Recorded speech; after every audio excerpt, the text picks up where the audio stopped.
Okay, everyone, we have reached Friday and only one place we could really start today's video. Yesterday evening, Celtic teased what appears to be new kit for the coming season. Now, I think this will be unveiled today based on their caption, which read tomorrow.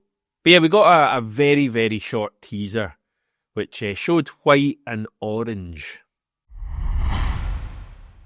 And I was actually thinking after watching that, God, this would be like the first kit that we've had unveiled that hasn't been leaked prior to its unveiling since, I don't know, about 2007 or something.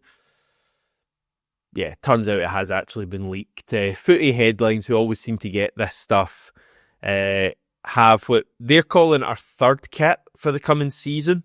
And they are pretty much always to be trusted on these kind of things. Now, it is quite something, and I should probably warn you, if you're watching this while driving, don't do that. That's a bit daft. If you're watching this while standing up, you might want to sit down. Okay? Right, 3, 2, 1...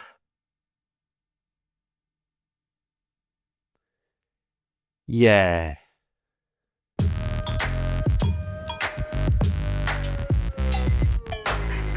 Right, let's tackle this then. The one you just saw was sponsorless. That's the sponsored one there with the Daffabet logo.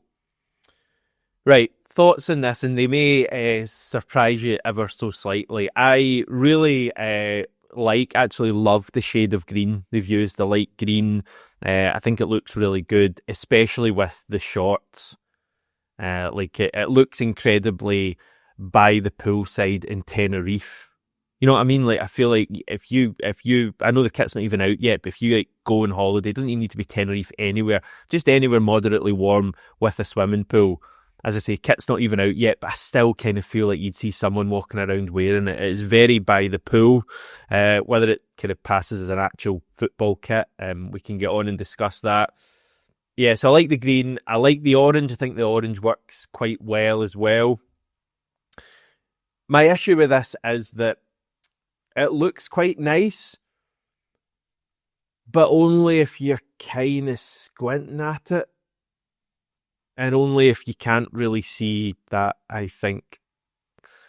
I was going to say hideous pattern. Hideous is maybe a little bit strong, but it's not particularly tidy, is it? To me, those kind of green hoops, whatever, look like stains, almost. Now, Footy Headlines describes them as a tie-dye hoop pattern, which is totally fair enough. I just don't think it's particularly clean. Reminds me a little bit of that home kit we had a couple of years ago that was really controversial, and I think this one might be the same. Now, obviously, like they experimented in that home kit, and I think people were quite critical because you shouldn't really experiment on the hoops. I think the hoops are pretty simple. Keep it simple. Don't try anything daft. What I would say is, if you're going to experiment on one kit, do it on the third kit, and they've clearly done that here. And ready for my big conclusion. I don't absolutely hate it. I mean, it's not clean in any way, and I like my kits to be clean. I like them to be simplistic.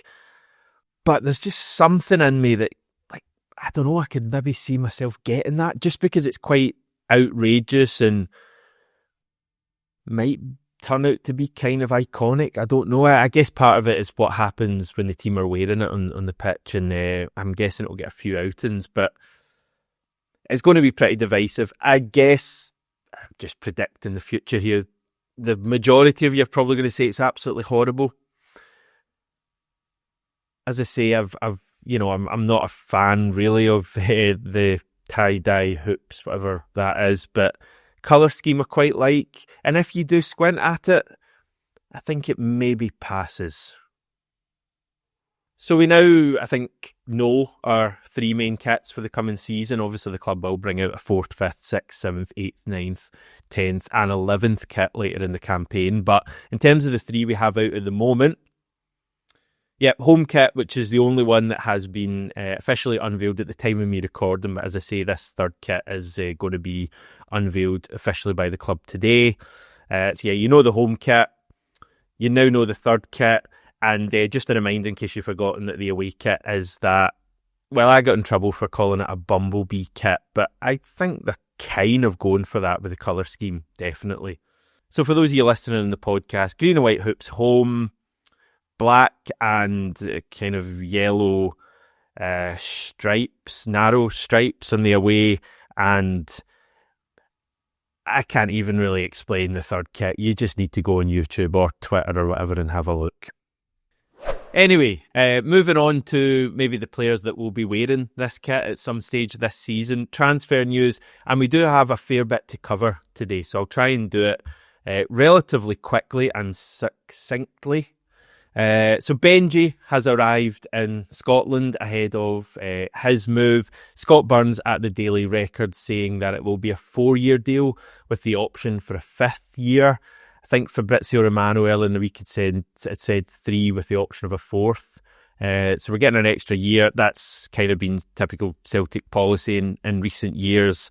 Lengthy contracts. It's good when the player is good, and obviously we hope Benjamin's going to be the same. When the players aren't quite as good, you're left with kind of reserve players still with like 3 years left in their contracts, like James McCarthy and folk like that. But anyway, he's in Scotland, and Scott Burns also says that an announcement will come in the coming days. I had seen like a mention earlier in the week that it might not be until the start of July, which is Tuesday, for the club to actually announce it. I think maybe just to do with his contract situation and stuff like that. I think June the 30th tends to be when most contracts end. Although his contract is winter, isn't it? I'm just remembering. So, yeah, because we're not getting him on a free transfer, we're paying for him. So just forget everything I just said there. Celtic basically announce him whenever you want. Announce him today, maybe.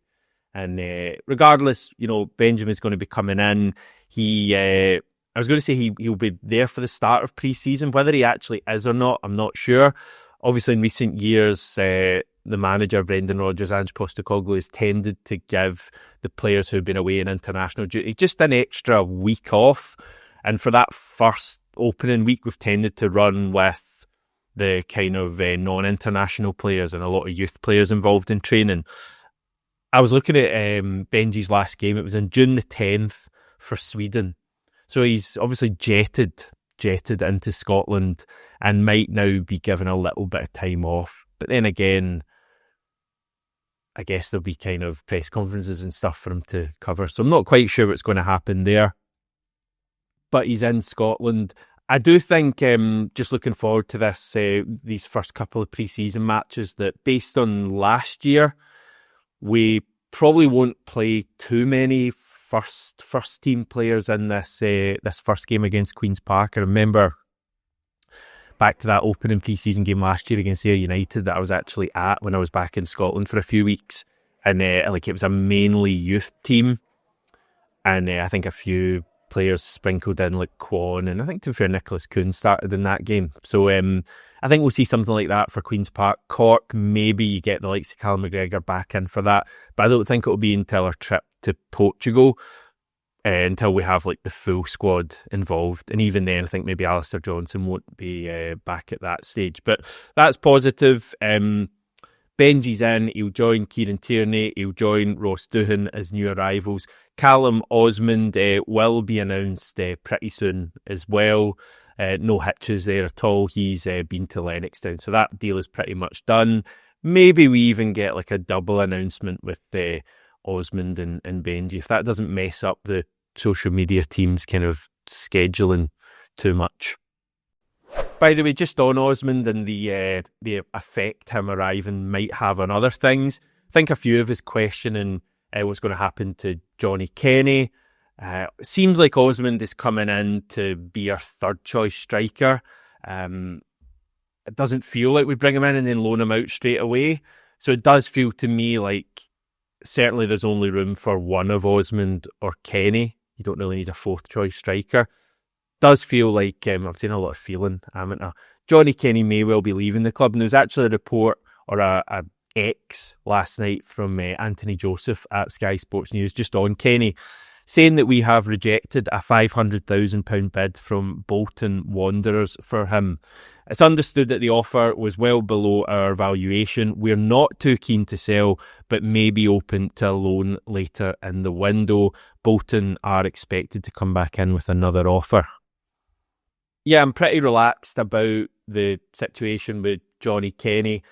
I like him. I've liked bits of what I've seen so far. I really like his attitude, summed up by him tucking away that penalty in the shootout against Aberdeen. Just not sure there's going to be, too much game time going for him, or to be honest, like too much of an opportunity in future at Celtic. Like if we're bringing in we've got Ida, bringing in Osmond, and I think we all hope for another striker as well. But even if we don't sign another striker, I think Dyson would be playing up there a fair bit more. He's going to be fourth choice striker regardless, I would say. So I think there's a fair chance Johnny Kenny leaves us later in the window, quite possibly on loan. And that's what I would expect to see happening.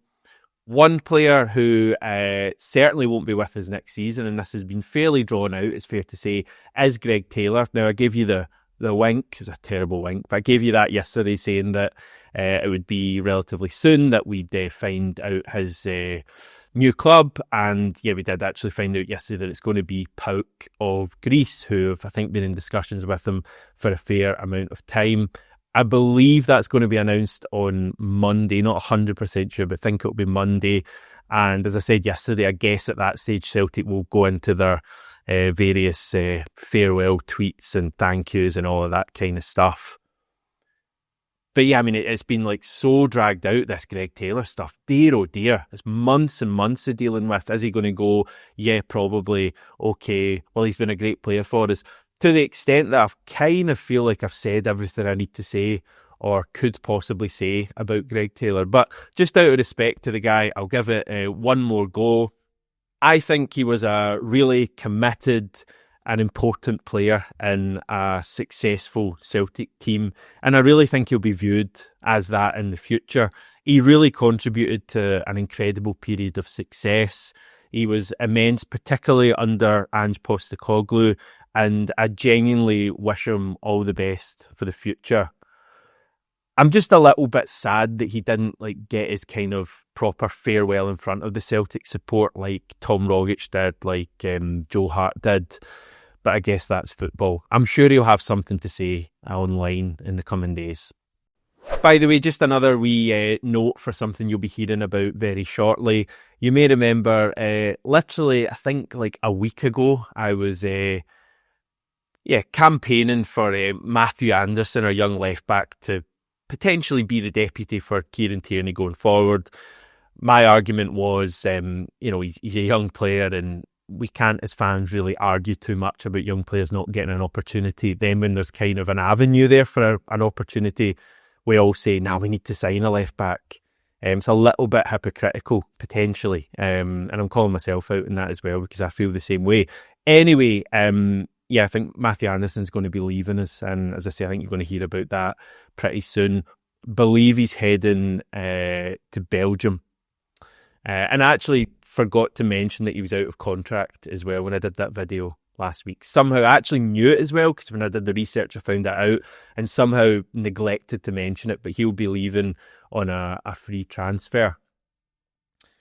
So yeah, just a wee recap as to where we are with everything.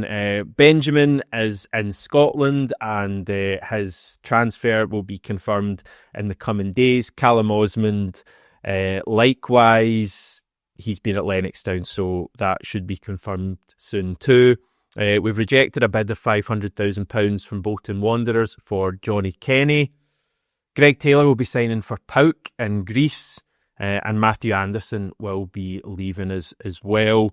Celtic are back in training early next week. We play Queen's Park a week today. That's how long we've got to go. 1 week until we see Celtic back in action. It might not be the kind of same personnel as we're used to, but it'll be some sort of Celtic team, and that'll be the start of pre-season. So, yeah, not too much longer to go.